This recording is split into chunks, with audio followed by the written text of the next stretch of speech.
6.2 magnitude earthquake rumbles near coast of Ecuador. No injuries or damage reported. A strong 6.2 magnitude earthquake was reported off the coast of Ecuador early Sunday, but there were no immediate reports of damage or injuries. The United States Geological Survey said the tremor occurred around 3 a.m.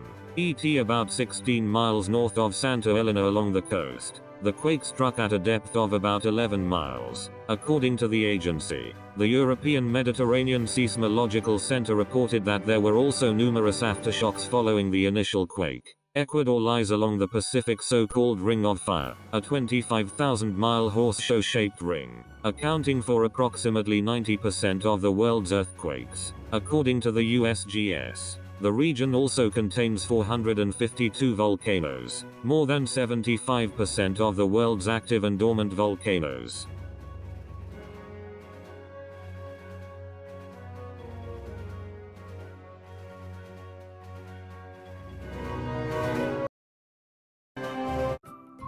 Thank you for watching.